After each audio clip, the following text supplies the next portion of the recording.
Hi, everyone. My name is Stephanie, and I'm a first-year master's student co-supervised by Dr. Laird and Dr. Penuela. And today I'm going to be discussing my project progress that looks at the effect that differential keratinocyte connexin expression has on the phenotype of cutaneous squamous cell carcinoma. So connexins are membrane proteins that can oligomerize and arrange in either a homomeric configuration consisting of 6 identical connexin monomers or a heteromeric configuration with distinct connexin monomers. And this is referred to as a hemichannel. But canonically, connexins function as intracellular channels when adjacent hemichannels dock and cluster into gap junction plaques that enable for the direct exchange of small molecules, ions, and metabolites such as ATP, AMP, potassium, calcium, and glucose. And this is a process that's called gap junctional intracellular communication. However, connexins can have functions that diverge from canonical expectations. For example, connexins can acquire intracellular functions, rendering them gap junction intercellular communication incompetent. Interestingly, almost every human cell type expresses 2 to 3 of the 21 structurally distinct connexin isoforms that are encoded in the human genome. However, the epidermis is particularly enriched in connexins, with at least 9 different connexin isoforms being expressed in the living layers of the epidermis. And these are the stratum basale, spinosum, and granulosum. And of these 9 connexins, we're particularly interested in connexin 43, 31.1, and 26. So both connexin 43 and 26 are known to establish gap junction intercellular communication, and these connexins have both been shown in the literature to be dysregulated in cutaneous squamous cell carcinoma. However, the role of connexin 31.1 in the epidermis is unknown, and reports from other cell types indicate that connexin 31.1 may be incapable of forming functional gap junction channels. And despite this potential gap junction intercellular communication incompetency, ectopic expression of connexin 31.1 was found to function as a potent tumor suppressor in non-small cell lung cancer, making this a particularly intriguing connexin to further study in the context of cutaneous squamous cell carcinoma. Interestingly, however, it has been suggested that connexins can have dual roles in cancer. And currently, evidence suggests that in early stage disease, connexin expression is low compared to untransformed cells. And when we reintroduce connexins into these early stage disease tumors, it can have tumor suppressive effects and decrease tumor growth. But in late stage tumors, connexins have been shown to facilitate tumor progression through both junctional and non-junctional signaling pathways. And when we look at these late stage tumors, we see that connexin expression is typically upregulated. And when we remove the connexins from these tumors, it has tumor suppressive effects. Interestingly, however, little is known about the functional role of connexins in cutaneous squamous cell carcinoma cells, which is the focus of our study. But currently, the literature suggests that connexin 43 and connexin 26 expression is decreased in cutaneous squamous cell carcinoma, and we want to further uncover the role of these connexins and see what effect they have on the malignant phenotype that is observed. So with this in mind, we hypothesize that the selective restoration of one or more keratinocyte connexin will attenuate the SCC13 transformed phenotype and increase sensitivity to existing therapeutics through a process that might be gap junction intercellular communication dependent or independent. And our SCC13 cells are our squamous cell carcinoma cell line. To test our hypothesis, we're first going to begin characterizing our SCC13 cells for connexin content and levels of gap junction intercellular communication and hemichannel function. This will be assessed in parallel with our untransformed keratinocyte cell lines. So for this, we're going to be using rat epidermal keratinocytes, which are a well-characterized, spontaneously immortalized cell line that are phenotypically similar to basal keratinocytes and retain the ability to differentiate in vitro into organotypic epidermis. And we'll also be using Enter1 cells, which are a human neonatal keratinocyte cell line that were immortalized by expressing telomerase reverse transcriptase. So once we have completed our initial characterization of our SCC13 cells, we will be engineering these cells to express gap junction intercellular communication competent connexin 26 and 43, or gap junction intercellular communication incompetent connexin 31.1. And we will be examining these cells for changes in their malignant phenotype, as well as sensitivity to commonly used therapeutics, such as cisplatin and 5-fluorouracil, which are currently used for the treatment of cutaneous squamous cell carcinoma.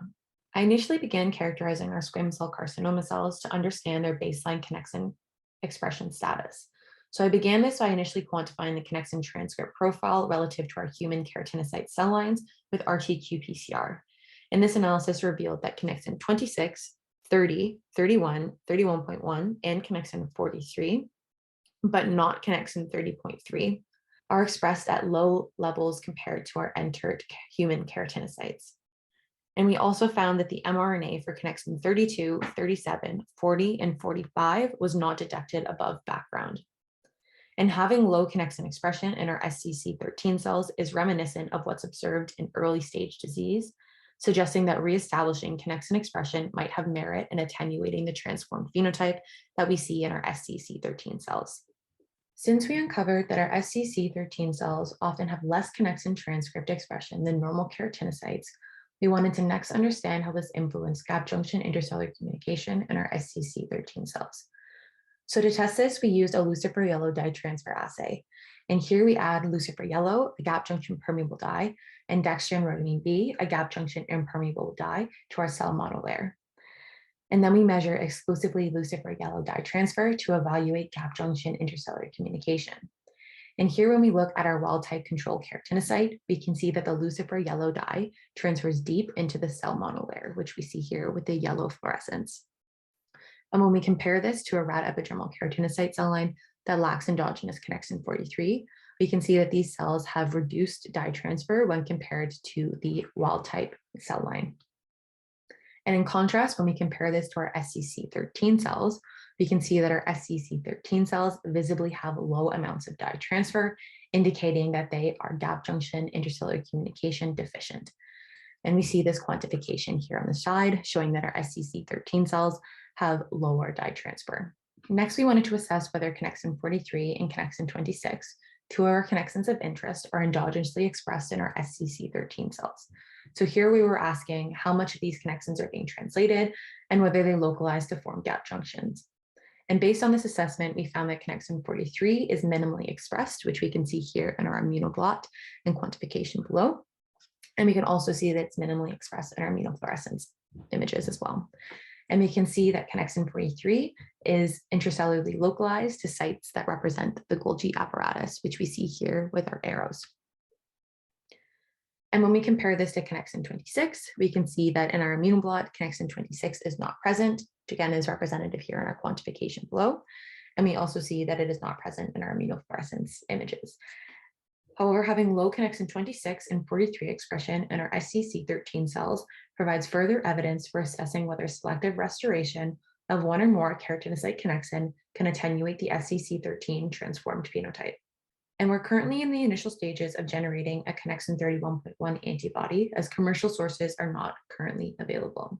However, since Connexin 31.1 is an unusual connexin and it might not form gap junctions, we first wanted to characterize this connexin in our rat epidermal keratinocytes to determine whether it is indeed incapable of assembling into functional gap junction channels. So here we transiently transfected flag-tagged Connexin 31.1 into normal rat kidney cells and rat epidermal keratinocytes. And here we were able to see that Connexin 31.1 fails to assemble into gap junctions in both our kidney cells and our keratinocyte cell line. And as a control, we use Connexin 43 with a GFP tag and transfected these as well into our rat epidermal keratinocyte cell lines.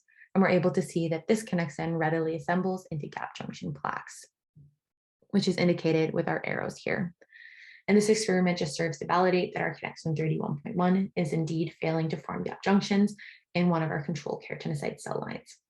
Then next, we wanted to assess whether Connexin 31.1 has a transdominant negative effect on our co-expressed connexins.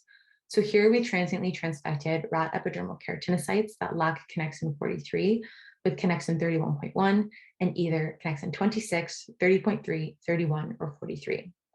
And our early results indicate that when Connexin 31.1 is co-expressed with Connexin 26, 30.3, or 43, they co-localize within intracellular compartments, which we can see in our overlay images here. And we see this with our yellow fluorescence. However, when we co-express Connexin 31.1 with Connexin 31, we see that Connexin 31.1 can be found within gap junctions, suggesting that Connexin 31 might partially rescue the assembly of Connexin 31.1, which we see here with our gap junction plaque forming between cells. And our next steps for this assessment are to characterize how co-expression changes the connexin functional status. So to summarize, unlike human keratinocytes, our SCC13 cells express few connexins, and the connexins expressed are retained within intracellular compartments, as was the case with connexin 43. We also found that our SCC13 cells are gap junction intercellular communication efficient, as revealed by our lucifer yellow dye transfer assay. We've also found that connexin 31.1 fails to form gap junctions in keratinocytes, suggesting that it might be a connexin that's incapable of gap junction intercellular communication when it's expressed alone. And interestingly, preliminary data suggests that atopically expressing connexin 31 intermixes with connexin 31.1, which might serve to rescue the delivery of connexin 31.1 to the cell surface and help its assembly into gap junctions. So with this in mind, the next steps of our project are to express and characterize connexin 43, 26, and 31.1 in our SCC13 cells. And once we've done this, we'll be assessing phenotypic changes to these cells that stably express our keratinocyte connexins and evaluate whether gap junction intercellular communication dependent or independent connexin restoration enhances sensitivity to commonly used therapeutics. And lastly, I just want to say thank you to the Dagnino Lab for providing the SCC13 and entered cell lines, as well as our funding sources for funding this project. And lastly, I want to say thank you to everyone for listening to my poster, and I hope you have a great day. Thank you.